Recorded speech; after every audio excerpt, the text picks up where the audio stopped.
আসসালামু আলাইকুম। আজকে আমি আপনাদেরকে চমৎকার একটা বিরিয়ানি রেসিপি দেখাবো। এই বিরিয়ানিটা হচ্ছে হায়দ্রাবাদের স্পেশালি একটা বিরিয়ানি, হায়দ্রাবাদি বিরিয়ানি। তবে এটা খুবই চমৎকার, কারণ এটার টেস্ট এবং ফ্লেভার খুবই চমৎকার। আপনারা একবার ট্রাই করে দেখতে পারেন, খুব সহজে রান্না করতে পারবেন। দেরি না করে শুরু করছি আজকে ভিডিও। এই বিরিয়ানিতে স্পেশালি ধনিয়া পাতা পেস্ট এবং কাঁচামরিচের যে পেস্টটা আছে, এটা খুবই ইম্পর্টেন্ট, কারণ এটার উপরেই বিরিয়ানির ফ্লেভারটা নির্ভর করে। আমি এখানে টোটাল 100 গ্রাম ধনিয়া পাতা নিয়েছি, তবে সেখান থেকে আপনার গোড়া এবং কিছু বাদ গেছে। এভারেজে 80 গ্রামের মতো ধনিয়া পাতা টিকছে। আর সাথে হচ্ছে আমি অল্প কিছু কাঁচামরিচ দিচ্ছি, কাঁচামরিচ 50-60 গ্রামের মতো। এটা নির্ভর করে আপনি কতটুকু স্পাইসি পছন্দ করেন তার উপরে। তবে আমি এখানে 60 গ্রামের মতো কাঁচামরিচ দিয়েছি, বেশি দেবো না। আর ব্ল্যান্ড যেহেতু হয়, এই জন্য আমি অল্প একটু পানি দিচ্ছি। তারপর আমি এটা একটু ব্ল্যান্ড করে নিচ্ছি।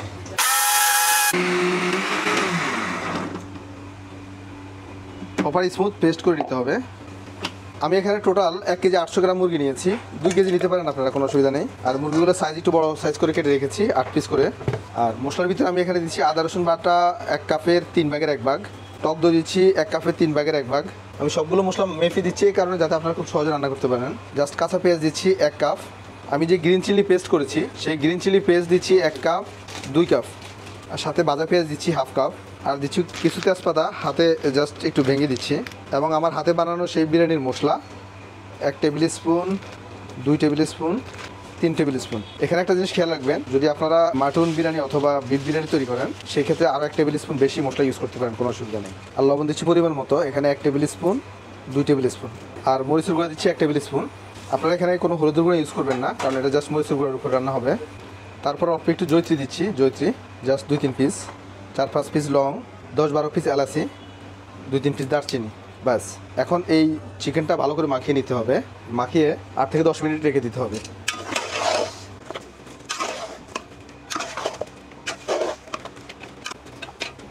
বাস, আমি এভাবে চিকেনটা মাখিয়ে 10 মিনিটের মতো রেখে দেবো। তারপর তেল এবং বাকি আরও 2-1টা মশলা আছে, এগুলো অ্যাড করবো। তারপর জাস্ট অল্প একটু কাসুরি মেথি অথবা মেথি পাতা, যেটাই বলেন আপনারা, অনেকে ফিনাগ্রিক বলে, ফিনাগ্রিক লিফ। এই কাসুরি মেথি দিয়েছি অল্প একটু। এটা আগে দেওয়া যেত, কিন্তু আগে দিলে এটার ফ্লেভারটা অনেক স্ট্রং, চিকেনের ভিতরে চলে যাবে, এই জন্য আমি এটা পরে অ্যাড করেছি। আর সাথে 1 কাপের পরিমাণ মতো সয়াবিন তেল দিচ্ছি। আপনারা চাইলে সরিষার তেল ইউজ করতে পারেন, তবে এটাতে সয়াবিন তেল দিলে ভালো হয়। বাস, তারপরে হালকা একটু মাখিয়ে আমি উপরে আলু দিয়ে দেবো। তারপর উপরে আলু দিয়ে দিচ্ছি। আলুগুলো সাইজ করে একটু বড় করে কেটে নিয়েছি। আপনারা চাইলে কিশমিশ, আলু বোখারা এগুলো ইউজ করতে পারেন, শুকনা লেবু ইউজ করতে পারেন, এতে করে টেস্ট আরও ইনহ্যান্স হবে। আলুটা আসলে কম বেশি করে দিতে পারেন। এখানে আমি 1/2 কেজি আলু নিয়েছি, 1/2 কেজি আলু জাস্ট একটাকে 4 পিস করে কেটে দিয়েছি। আর আলুটা সবসময় চিকেনের উপরে দিবেন, এতে করে আলুটা প্রপারলি সিদ্ধ হবে। আমি বিরিয়ানির জন্য এখানে বাসমতি চাউল নিয়েছি, টোটাল 1.5 কেজি। আপনারা চাইলে চিনি গুঁড়া চাউল দিয়ে রান্না করতে পারেন, তবে সেক্ষেত্রে রাইস কুকিংয়ের একটু সময়ের ব্যবধান আছে, সেটা আমি ভিডিওতে ডিটেলস বলে দেবো। আচ্ছা, আমি এখন যে টেকনিকটা বলবো, বিরিয়ানির চাউল কিন্তু একটা প্রসেস আছে। রেস্টুরেন্টে আমরা যখন রান্না করি, চাউলগুলো খুব সফট মোলায়েম হয়। তার কারণটা হচ্ছে, চাউলগুলো আমরা কি করি, একবার ওয়াশ করে পানিতে 30 মিনিট ভিজিয়ে রেখে তারপর আবার 10 মিনিট পানি ঝরিয়ে নেই। এতে করে বিরিয়ানি রান্না করলে বিরিয়ানির চাউলের টেক্সচারটা খুব সুন্দর হবে এবং চাউলগুলো ভাঙবে না এবং চাউলগুলো অনেকটা মোলায়েম হবে। সো আমি এখন চাউলটা জাস্ট একবার ওয়াশ করে 30 মিনিটের জন্য ভিজিয়ে রাখবো, তারপরে 10 মিনিটের জন্য পানিগুলো ঝরানোর জন্য রেখে দেবো। তারপর বিরিয়ানি রান্না করবো। যখন আপনারা চিকেন বিরিয়ানি রান্না করবেন, সেক্ষেত্রে কিন্তু চাউলটা 70% কুক করে নেবেন। আর যখন বিফ অথবা মাটন বিরিয়ানি রান্না করবেন, সেক্ষেত্রে 60% সিদ্ধ করলে চলবে। তবে চিকেন বিরিয়ানিতে অন্তত মিনিমাম 70%। আর যদি 75% অথবা 80% করেন, তাও কোনো অসুবিধা নেই। আমি এখানে কয়েক পিস এলাচি এবং 3-4 পিস তেজপাতা আর কয়েক পিস লং দিয়েছি। বিরিয়ানির রাইস সিদ্ধতে অবশ্যই একটু জয়ত্রী দিতে হবে, এতে করে অ্যারোমাটা ভালো আসবে। আর হচ্ছে আপনার 2-3 পিস দারচিনি।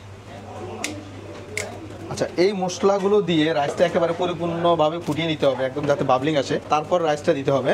আর এই পানিতে লবণের পরিমাণটা খুবই একটা ইম্পর্টেন্ট একটা ব্যাপার। লবণটা অবশ্যই পরিমাণের থেকে একটু বেশি দিতে হবে, কারণ পানিটা যখন আপনারা স্টেন করবেন, লবণগুলো সবগুলো পানির সাথে চলে যাবে। রাইস যতটুকু লবণ অ্যাবজর্ব করার ততটুকুই অ্যাবজর্ব করবে, আর বাকি লবণগুলো পানির সাথে চলে যাবে। সো এই পানিতে একটু লবণের পরিমাণটা একটু বেশি দিতে হবে। আচ্ছা, এই পানিতে আমি 1 টেবিল স্পুন সুগার দিচ্ছি। এই সুগারটা অপশনাল, এটা দিলে টেস্টি ইনহ্যান্স হয়, আপনারা চাইলে অ্যাভয়েড করতে পারেন। আর এখানে আমি পানি দিয়েছি টোটাল 3.5 লিটার। আর লবণের পরিমাণটা আমি একটু দেখাই দিই। 1 টেবিল স্পুন, 2 টেবিল স্পুন, আমি টোটাল 3 টেবিল স্পুন লবণ দিয়েছি এখানে। অর্থাৎ প্রতি লিটারে 1 টেবিল স্পুন করে লবণ আপনারা দিলেই চলবে। চাউল ছাড়ার আগে অবশ্যই পানিটা একেবারে পরিপূর্ণভাবে হিট আপ করে নেবেন, যাতে পানিটা ভালোভাবে বলক আসে। তা না হলে কিন্তু চাউল ছাড়ার সাথে সাথে চাউল থেকে আঠা বের হয়ে যাবে, বিরিয়ানির রাইসের টেক্সচারটা ভালো হবে না। ওকে, আমি চাউলটা দিয়ে দিচ্ছি। আপনারা যদি চিনি গুঁড়া চাউল দিয়ে এই বিরিয়ানি রান্না করেন, সেক্ষেত্রে রাইসটা জাস্ট 60% সিদ্ধ করবেন।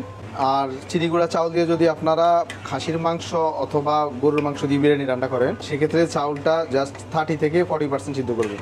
আচ্ছা, রাইসটা আপনার 70%-এর উপরে কুক হয়েছে কীভাবে বুঝবেন? রাইসটা কী করবেন, হাতে নিয়ে জাস্ট একটা চাপ দিবেন। চাপ দেওয়ার পরে দেখবেন যে মাঝখানে হালকা একটু আপনার দানা দানা মনে হয়, তাহলেই মনে করবেন যে আপনার 70% কুক হয়ে গেছে। আর আরেকটা কাজ করতে পারেন, জাস্ট মুখে নিয়ে দাঁতে হালকা একটু চাপান দিবেন, তাহলে দেখবেন যে মাঝখানে একটু মনে হচ্ছে যেন একটু দানা দানা আছে। ওই পর্যায়ে আসলে রাইসটা তুলে সঙ্গে সঙ্গে স্টেন করে নিতে হবে।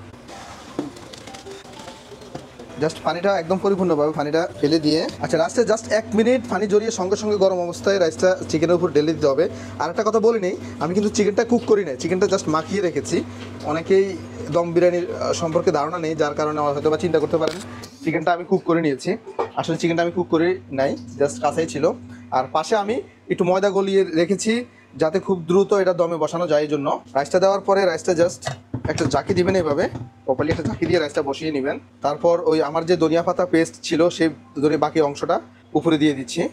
এখানে আমি 500 গ্রাম দুধের সাথে আমি একটু গোলাপ জল দিচ্ছি, 500 গ্রাম দুধের সাথে। আর দুধটা একটু হালকা আমি গরম করে নিয়েছি। ঠান্ডা দুধ দেওয়া যাবে, তবে ফ্রিজ থেকে নামিয়ে একেবারে ঠান্ডা দেওয়া যাবে না, নর্মাল রুম টেম্পারেচারে দুধ দেওয়া যাবে। আর এই দুধটা হচ্ছে পাতিলার চারপাশ দিয়ে দিবেন। আর এখান থেকে যদি কোনো ময়দা ভিতরে পড়ে তাহলে ভয়ের কোনো কারণ নেই, কারণ ময়দাগুলো যখন স্টিম পাবে শক্ত হয়ে যাবে, কোনো অসুবিধা নেই। তারপর উপরে আমি বাঁধা পেঁয়াজ দিয়ে দিচ্ছি আর কটা গ্রিন চিল্লি কাঁচামরিচ। আপনারা চাইলে এখন এখানে কিসমিস এবং আলু বোখারাটা অ্যাড করতে পারেন, আর একটু গোলাপ জল, চাইলে কেওড়া জলটা ইউজ করতে পারেন, তবে বেশি ইউজ করার প্রয়োজন নেই ফ্লেভারের জন্য। তারপর আমি এই যে দেখেন ঢাকনাতে একটু ময়দা লাগিয়ে নিয়েছি, ময়দা সহ ঢাকনাটা লাগিয়ে দিচ্ছি। দম বিরিয়ানি বসাইলে আপনার এইভাবে হচ্ছে আপনার কভার করতে হবে। আর আপনারা চাইলে অ্যালুমিনিয়াম ফয়েল দিয়েও কভার করে নিতে পারেন। যারা দেশের বাইরে থাকেন তারা অ্যালুমিনিয়াম ফয়েল ইউজ করতে পারেন, বাংলাদেশে অ্যাভেলেবেল পাওয়া যায় না। আচ্ছা, যখন বিরিয়ানি রাইসটা চুলার উপরে দিবেন, এই সময়টা একটা টেকনিক আমি বলি দিই, রেস্টুরেন্টের যে টেকনিক আমরা অবলম্বন করি সেটা হচ্ছে রাইসটা আপনার যখন চুলার উপরে দিবেন অবশ্যই একেবারে হাই হিট দিবেন। হিটে মানে চুলার যে তাপটা আছে যতটুকু সম্ভব একেবারে পরিপূর্ণ হিট দিবেন। তারপর আনটিল ততক্ষণ পর্যন্ত এই হিটটা দিবেন যতক্ষণ পর্যন্ত আপনি এই চুলার উপরের যেই ঢাকনাটা আছে, সাইডে না কিন্তু উপরে যে ঢাকনাটা আছে, ঢাকনাটা এইভাবে হাত দিয়ে ধরলে জাস্ট 1 সেকেন্ডও ধরে রাখতে পারতেছেন না। এই পর্যন্ত হিট যখন আসবে তখন হচ্ছে আপনার চুলার হিটটা কমিয়ে দিবেন, তার আগ পর্যন্ত হিট দিতে হবে। এই টাইমটা ম্যাক্সিমাম হয়তো বা 3 থেকে 4 মিনিট হতে পারে, এর বেশি না। এর বেশি হলে আবার সমস্যা আছে, তাহলে নিচে পুড়ে যাবে। জাস্ট 3 থেকে 4 মিনিট হাই হিট দিয়ে ভিতরে স্টিম তৈরি করতে হবে, বাফ তৈরি করতে হবে, তা না হলে কিন্তু দম বিরিয়ানি হবে না। এখন দেখেন আমি জাস্ট 2 থেকে 3 মিনিটের মতো হিট আপ করেছি, আমি উপরে জাস্ট টাচ করে ধরে রাখতে পারতেছি না, এতটা হিট আপ হয়েছে। এখন এই মুহূর্তে আসলে চুলার একেবারে হিটটা একেবারে ডিম করে দিবেন। এই যে চুলার হিট একেবারে ডিম করে দিবেন। ডিম করে দেওয়ার পর আমি একটা টেকনিক অবলম্বন করি, আমি আপনাদেরকে দেখাচ্ছি। টেকনিকটা হচ্ছে আমি কি করি, একটা সিলভারের প্লেটে আমি একটু পানি দিয়ে জাস্ট প্লেটটা নিচে দিয়ে তারপর উপরে দিয়েছি। আপনারা চাইলে রুটির তাওয়া দিতে পারেন, তবে রুটির তাওয়া অনেক সময় গরম হয়ে গেলে নিচে লেগে যাওয়ার একটা সম্ভাবনা থাকে। এইভাবে দিলে কিন্তু নিচে একেবারেই লাগবে না। এই হিটে আপনারা 35 মিনিট রেখে দিবেন, আর যদি 40 মিনিট রাখেন তাও কোনো অসুবিধা নেই। এই হিটে আপনারা জাস্ট 35 মিনিট রেখে দিবেন, তাহলে প্রপারলি বিরিয়ানি রাইসের টেক্সচার সিদ্ধ হবে, বিরিয়ানিটা প্রপারলি হবে। অ্যাটলিস্ট 35 মিনিট, 40 মিনিট রাখলে কোনো অসুবিধা নেই, 45 মিনিট রাখলেও কোনো অসুবিধা নেই। তো আমি 35 থেকে 40 মিনিট পর ঢাকনাটা খুলবো। তবে এর ভিতরে মাঝখানে একবার জাস্ট এই প্লেটের পানি শেষ হয়ে গেছে কিনা, শুকিয়ে গেছে কিনা সেটা একবার চেক দিবেন। যদি পানি শুকিয়ে যায় আবার পানি অ্যাড করে দিতে হবে। আমি 35 মিনিট পর ঢাকনাটা খুলতেছি, দেখি কেমন হয়েছে। ও মাশাআল্লাহ, অনেক সুন্দর একটা ফ্লেভার আসছে, ইনশাআল্লাহ পারফেক্টই হয়েছে। আমি উপরে একটু ঘি দিয়ে দিচ্ছি। এই যে দেখছেন ময়দাগুলো যা শক্ত হয়ে গেছে, ময়দাগুলো কিন্তু রাইসের সাথে যায় নাই। ওয়াও, চমৎকার ফ্লেভার আসছে মাশাআল্লাহ, চমৎকার একটা অ্যারোমা আসছে, কারণ এই বিরিয়ানির ফ্লেভারটাই হচ্ছে চমৎকার। ও, আমি একটু ট্রাই করে দেখি, আমি জাস্ট অল্প একটু ট্রাই করে দেখি। এই বিরিয়ানির ফ্লেভার আসলেই চমৎকার, একবার ট্রাই করে দেখতে পারেন। আর যখন এই স্টাইলে একবার রান্না করবেন বারবার রান্না করে খেতে মন চাইবে। বিসমিল্লাহ। টু বি অনেস্ট, এটা যে ফ্লেভার এবং এটা স্পাইসি কম্বিনেশন অস্থির। দেরি করা যাবে না, খেতে হবে। আর আমার জন্য দোয়া করবেন আর নতুন নতুন ভিডিও যাতে আপনাদেরকে উপহার দিতে পারি। আল্লাহ হাফেজ।